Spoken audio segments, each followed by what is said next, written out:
जय हिंद साथियों। आज जो है हम चर्चा करेंगे क्लास 12 के फिजिक्स का सेकंड लेसन के पहला लेक्चर के बारे में चर्चा करने वाले हैं।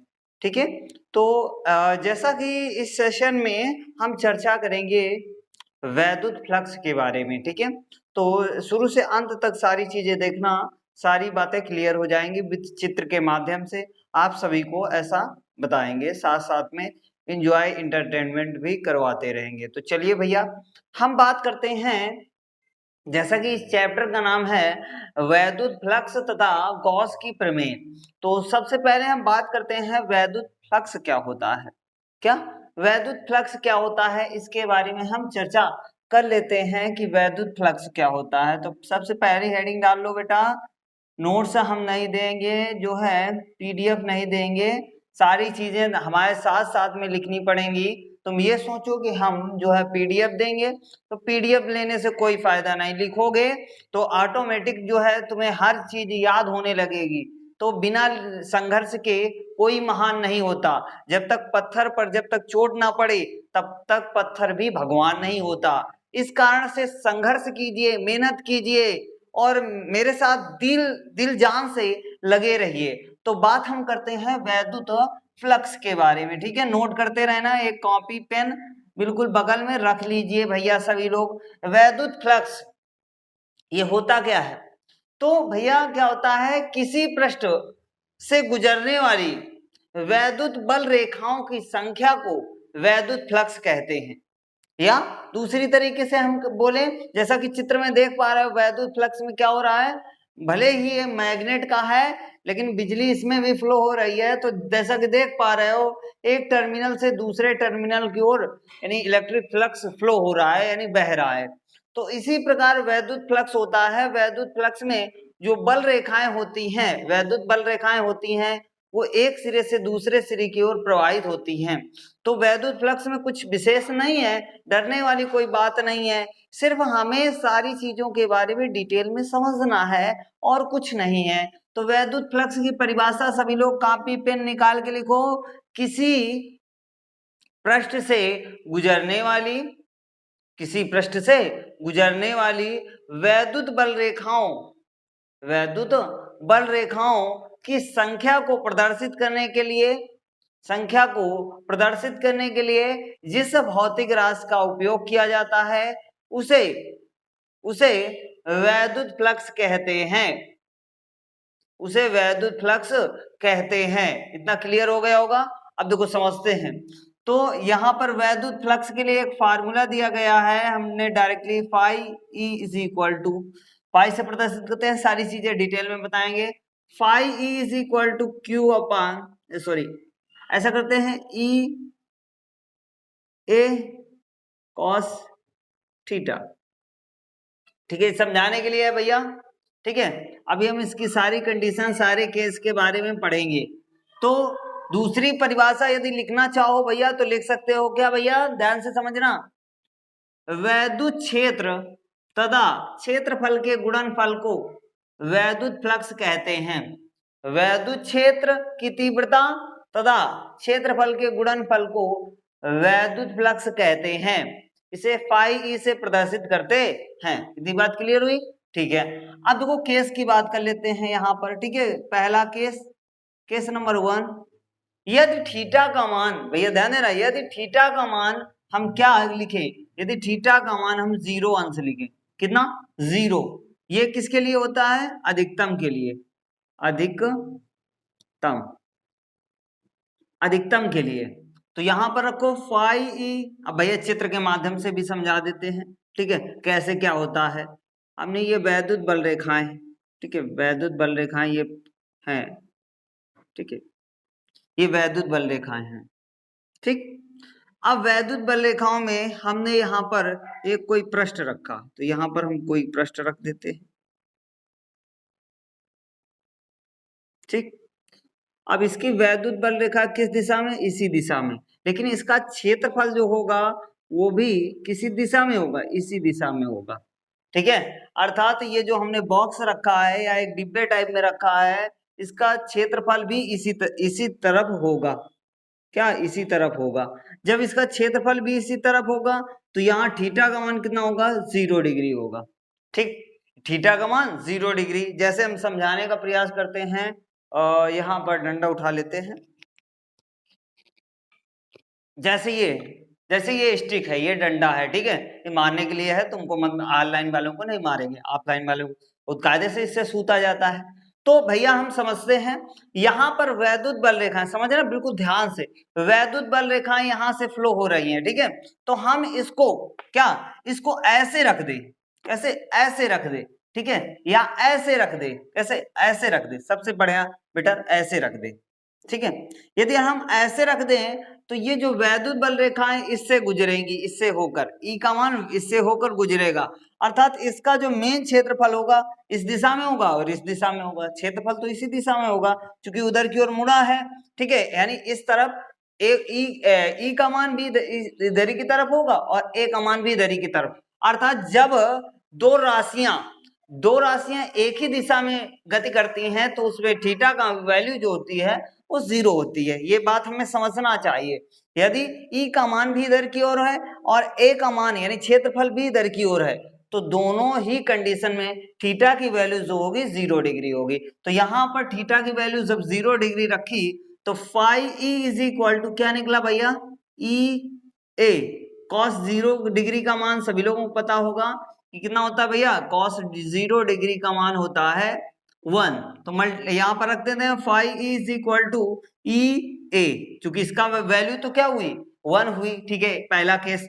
दूसरा केस हम यदि यार पढ़ते हैं केस नंबर 2, तो इसमें हम क्या theta is equal to 90 degree कर देते हैं, कितना 90, ये न्यूनतम के लिए है, ये न्यूनतम के लिए है, ठीक है, न्यूनतम के लिए।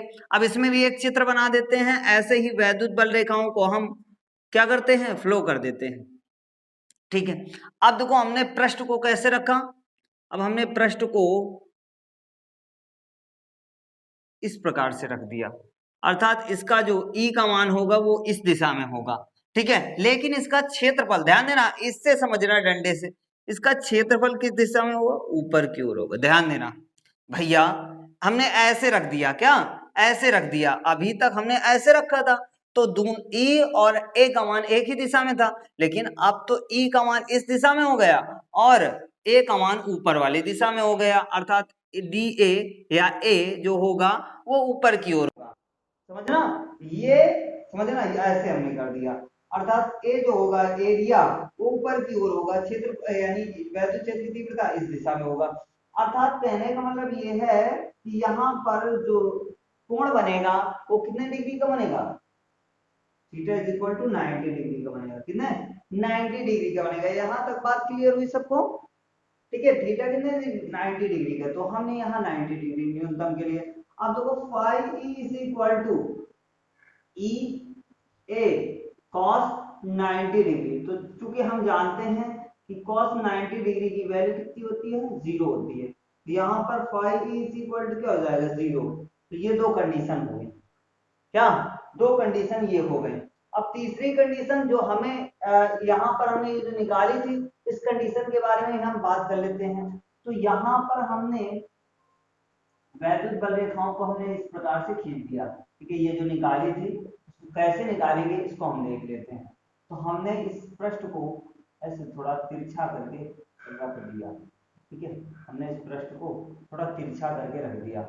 अब जब हमने, देखो ध्यान देना, यहाँ पर समझना बात को, हमने इसको ऐसे तिरछा कर दिया, तुम चाहो तो ऐसे तिरछा, लेकिन तिरछा होना चाहिए, हमने ऐसे थोड़ा तिरछा कर दिया, अर्थात जो ई का मान होगा वो तो इसी दिशा में रहेगा, लेकिन ए का मान थोड़ा झुक जाएगा, अर्थात डी ए का मान यानी क्षेत्रफल थोड़ा झुक जाएगा। अरे भैया, हमने ऐसे डंडे को किया, डंडे का जो पृष्ठ था यानी ई की वैल्यू तो वही रहेगी, सामने सामने जाएगी, तो क्षेत्र की तीव्रता जो होगी वो उसी दिशा में जाएगी, लेकिन इसका क्षेत्रफल तो झुक गया ना, तो यहाँ पर थीटा की वैल्यू यानी थीटा ही निकली, अर्थात यहाँ इसकी वैल्यू थीटा निकली। तो यहाँ पर क्या हो गया, phi E is equal to E A cos theta. तो इस प्रकार से यानी पहली कंडीशन में क्या हुआ, थीटा, उसके बाद दूसरी कंडीशन में हमने अधिकतम के लिए हमने क्या किया, 0 डिग्री रखा, न्यूनतम के लिए 90 डिग्री रखा। इतनी बात क्लियर हुई कि नहीं क्लियर हुई। अब एग्जाम में क्या पूछ लेता है, तो अब पूछ लेता है कुल वैद्युत फ्लक्स क्या पूछ सकता है, कुल वैद्युत फ्लक्स, कुल वैद्युत फ्लक्स, टोटल इलेक्ट्रिक फ्लक्स। तो टोटल इलेक्ट्रिक फ्लक्स जब पूछ लेगा तो टोटल का मतलब होता है यानी कुल करना है, मैथमेटिक्स में पढ़ा होगा या नहीं पढ़ा तो समझ लो बात को। तो टोटल यदि यार बोल दे, कुल बोल दे, तो उसका मतलब हमें क्या करना पड़ेगा, समाकलन। यदि यार हमें एक बोल दे तो हमें क्या करना पड़ेगा, अवकलन। तो उसी का जस्ट अपोजिट होता है, तो यहाँ पर इंटीग्रेशन का चिन्ह लग जाएगा, क्या इंटीग्रेशन का चिन्ह लग जाएगा। अर्थात डी ए अभी हमने बताया था, डी ए ये है और थीटा और थीटा हो जाएगा। इसके अलावा यहाँ पर ई क्या है, वैद्युत क्षेत्र की तीव्रता। तो यहाँ पर टोटल इलेक्ट्रिक फ्लक्स निकला phi E is equal to integration E d A cos theta. तो इस प्रकार से यानी हमने ये निकाला सारी चीजें। यहां तक बात क्लियर हुई। आगे हम चलते हैं गॉस की प्रमेय, तो इसको रफ कर देते हैं, ठीक है। चलो भैया यहाँ तक बात क्लियर हो गई, ठीक है। यहाँ पर हमने ऐसे लिख दिया। अब देखो इसके मात्रक के बारे में बात कर लेते हैं कि मात्रक क्या होता है। तो इसका मात्रक चूंकि हमें वैद्युत क्षेत्र का पता है, चूंकि हमने पढ़ा था वैद्युत क्षेत्र के लिए फार्मूला E बराबर एफ अपान क्यू नॉट, पढ़ा था कि नहीं पढ़ा था। तो एफ का क्या होता है, न्यूटन, क्या होता है न्यूटन, और क्यू का क्या होता है कूलाम, और क्षेत्रफल, यहाँ क्षेत्रफल, क्षेत्रफल का मात्रक क्या होता है, तो क्षेत्रफल का हमें पता है कि क्षेत्रफल बराबर होता है लंबाई इंटू चौड़ाई, ठीक है। तो लंबाई का मात्रक मीटर और चौड़ाई का मात्रक metre, metre metre metre square, तो यहाँ पर मीटर स्क्वायर ये हमने निकाला। एग्जाम में ये मात्रक भी पूछ सकता है या न्यूमेरिकल में मात्रक का बहुत उपयोग होता है, इस कारण से हमें ये बात समझनी जरूरी है। इसके बाद हम बात करते हैं विमीय सूत्र की। क्या विमीय सूत्र क्या होता है, ये भी बहुत इंपॉर्टेंट बात है। तो विमीय सूत्र हमें पता होना चाहिए।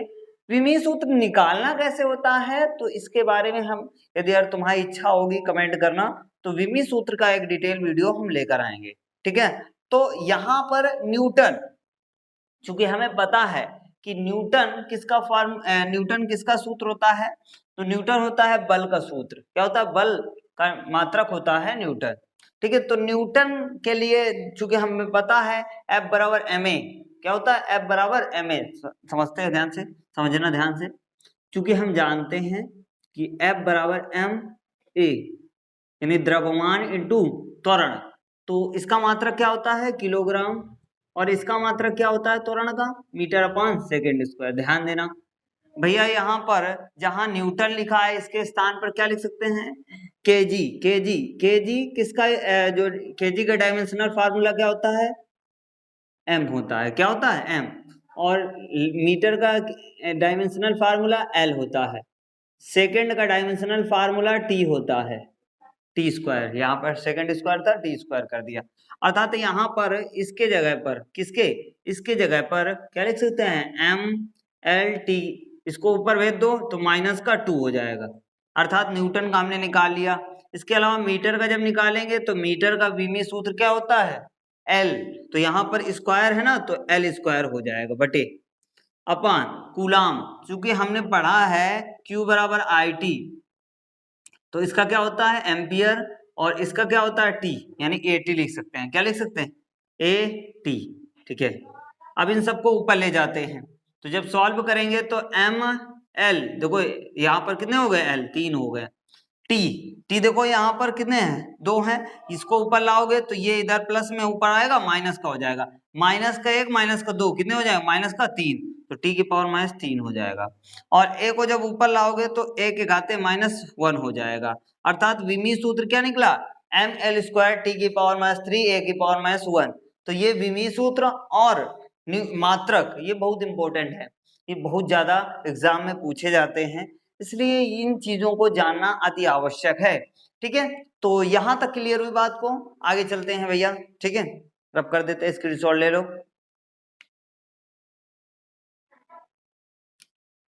स्क्रीनशॉट ले लो भैया, ठीक, समझ में आई बात, ठीक। देख, जीत के लिए जुनून चाहिए, जिसमें उबाल हो ऐसा खून चाहिए, ये आसमां भी झुकेगा आपके आगे, बस इरादों में दम चाहिए, इरादों में दम चाहिए। तो हम बात करते हैं यहाँ पर गॉस की प्रमेय के बारे में चर्चा करते हैं। ठीक है, तो भैया जैसा कि इस लेक्चर में हम जो है गॉस के नियम के बारे में चर्चा करेंगे। गॉस नामक वैज्ञानिक ने क्या नियम दिया था इसके बारे में डिटेल में हम चर्चा करते हैं। तो हेडिंग सबसे पहले बेटा डाल लो सभी लोग, गॉस के प्रमेय, गॉस की प्रमेय, गॉस की प्रमेय। ठीक है, गॉस की प्रमेय क्या होगी इसके बारे में हम चर्चा करते हैं। तो यहाँ पर हम चित्र के माध्यम से इस बात को हम क्लियर करवा देते हैं। ठीक है, तो ये कोई गॉसियस पृष्ठ है, यहाँ पर कोई प्लस आवेश रखा हुआ है और यहाँ से r मीटर की दूरी पर कोई बिंदु P है और जहां पर हमें वैद्युत क्षेत्र की तीव्रता ज्ञात करनी है, अर्थात इसका जो क्षेत्रफल होगा वो इस दिशा में होगा, अर्थात यहाँ जो बनेगा वो थीटा डिग्री बनेगा। अर्थात हमें ये बात समझनी है कि गॉस नामक वैज्ञानिक ने क्या नियम दिया था इसके बारे में हम चर्चा करते हैं। तो उसके पहले हम कुछ तथ्यों के बारे में चर्चा करेंगे। जो तथ्य है, तो सबसे पहले यदि यार इसकी थ्योरी की बात करें तो थ्योरी कैसे लिखनी है ये हम बाद में बात करेंगे। सबसे पहले नियम की बात कर लेते हैं, उसके बाद जब व्याख्या करवाएंगे तो उसके बारे में डिटेल में बता देंगे। तो सबसे पहले परिभाषा क्या होगी, तो सभी लोग कॉपी पेन लेकर जैसा कि बैठे हुए होंगे लिखो भैया, किसी बंद पृष्ठ से, किसी बंद पृष्ठ से गुजरने वाला, किसी बंद पृष्ठ से गुजरने वाला वैद्युत फ्लक्स, वैद्युत फ्लक्स उस पृष्ठ से गुजरने वाले, उस पृष्ठ से गुजरने वाले कुल आवेश का, उस पृष्ठ से गुजरने वाले कुल आवेश का 1/ε0 गुना होता है, 1/ε0 गुना होता है, 1/ε0 गुना होता है। अथवा करके दूसरी परिभाषा लिखो, किसी बंद पृष्ठ से गुजरने वाला, किसी बंद पृष्ठ से गुजरने वाला वैद्युत फ्लक्स फाई ई उस पृष्ठ से परिबद्ध, उस पृष्ठ से परिबद्ध कुल आवेश का 1/ε0 गुना होता है। ठीक है, तो यहां तक लिख लिया होगा। तो भैया कैसे क्या आया है इसके बारे में समझ लेते हैं। तो ये कैसे आया है, अब इसके बाद ये करने के बाद, ये करने के बाद क्या आएगा, तो यहाँ पर लिखना है phi E is equal to Q/ε0। ये हुआ गॉस का नियम। अब इसके अलावा एग्जाम में क्या पूछता है, गॉस के नियम की व्याख्या कीजिए और गॉस के नियम को सत्यापित कीजिए। ठीक है, तो गॉस का नियम हमने बता दिया और गॉस के नियम का सत्यापन कैसे करना है इसके बारे में हम चर्चा करते हैं। तो सबसे पहले लिखेंगे, माना कोई बिंदु O है जिस पर प्लस Q आवेश रखा हुआ है, बिंदु O से, ऐसे माना कोई बिंदु O है जिस पर प्लस Q आवेश रखा हुआ है, बिंदु O से r मीटर की दूरी पर स्थिर बिंदु P है जहां पर हमें वैद्युत क्षेत्र की तीव्रता ज्ञात करनी है। ठीक है, इतनी बात क्लियर हुई। ये मुंह जवानी रटा होना चाहिए। माना कोई बिंदु O है जिस पर प्लस Q आवेश रखा हुआ है, बिंदु O से r मीटर की दूरी पर स्थिर बिंदु P है जहां पर हमें वैद्युत क्षेत्र की तीव्रता ज्ञात करनी है। ठीक है, तो अब यहां पर हम बात करते हैं तो अब यहां हम बात करते हैं क्या, phi E is equal to Q/ε0। ठीक है, तो इतनी बात क्लियर हुई कि नहीं क्लियर हुई। ठीक है, अब देखो यहां पर हम जब सत्यापित करते हैं तो यहां पर लिखेंगे चूंकि हम जानते हैं, चूंकि हम जानते हैं कि वैद्युत क्षेत्र की तीव्रता, वैद्युत, तो सबसे पहले हम लिख देते हैं चूंकि हम जानते हैं वैद्युत, ऐसे लिखते हैं वैद्युत फ्लक्स, वैद्युत फ्लक्स।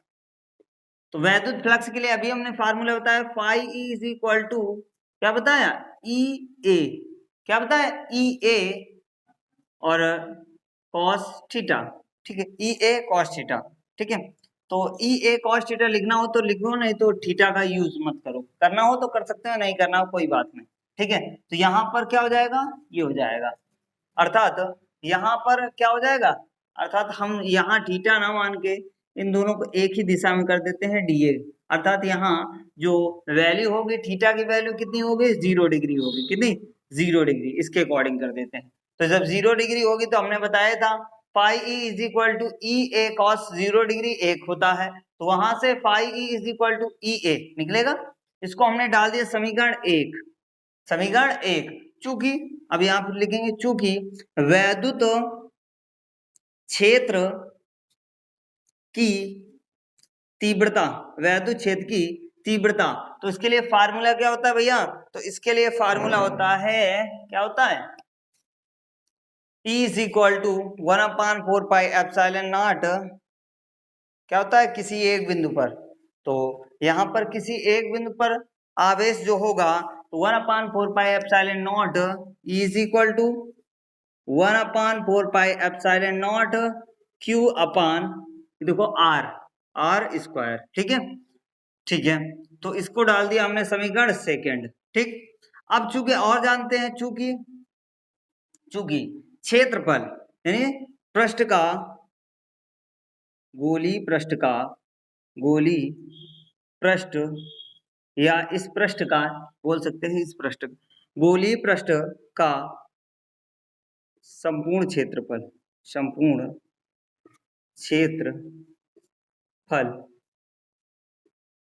ए बराबर क्या होगा 4 पाई आर स्क्वायर, क्या होगा 4 पाई आर स्क्वायर। इतनी बात क्लियर हुई कि नहीं क्लियर हुई, 4 पाई आर स्क्वायर। इसको डाल दिया समीकरण 3। समीकरण 2 व 3 के मान समीकरण 1 में रखने पर क्या लिखेंगे, समीकरण 2 व समीकरण 3 के मान समीकरण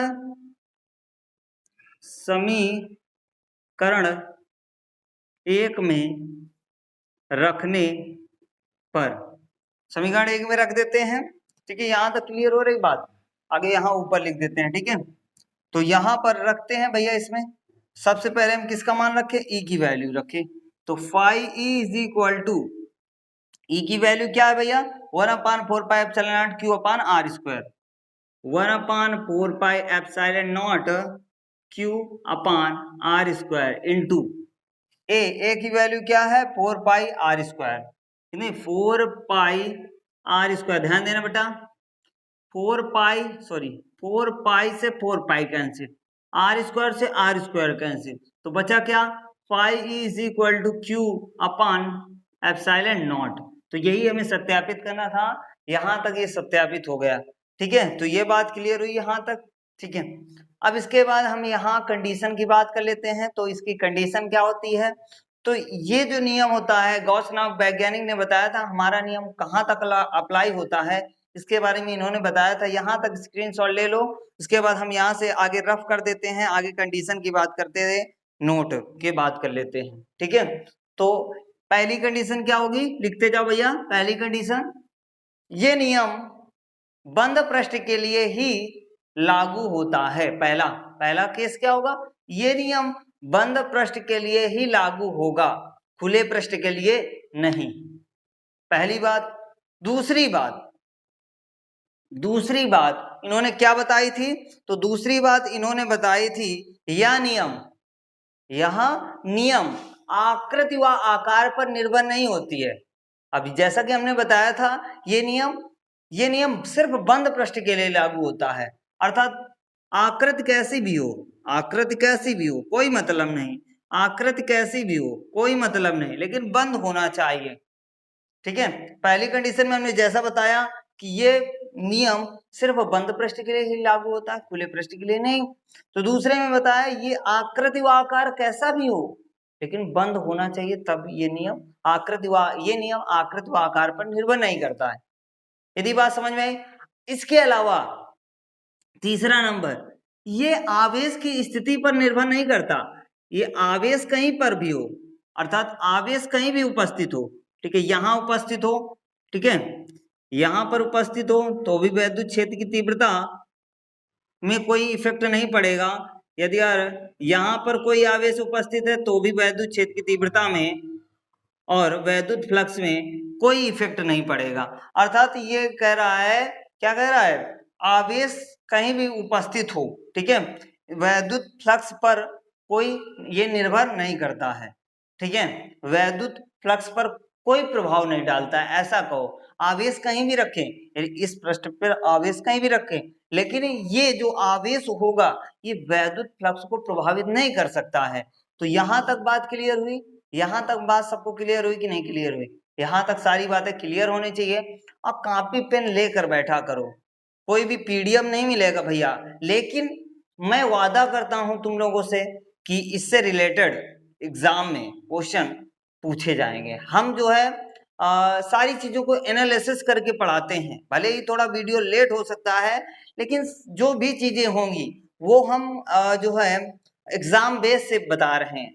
ऐसा हो गया यदि यार जो है ऐसे ही पढ़ा दिया जाए तो उसका कोई मीन्स नहीं बनता है, इसलिए सारी चीजें एनालिसिस करके ही पढ़ाई जाती हैं, ठीक है।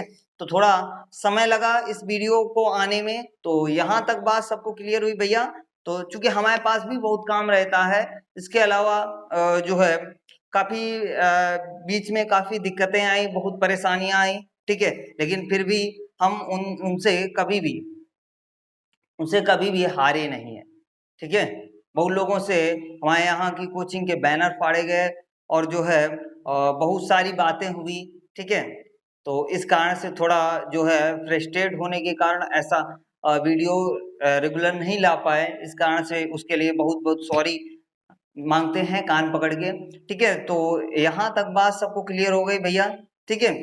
तो बहुत सारी बातें हुई, ठीक है, किसी दिन जो है अगले लेक्चर में सारी बातें क्लियर करवाएंगे, वादा करते हैं आपसे, ठीक है। तो जय हिंद, जय भारत, वंदे मातरम।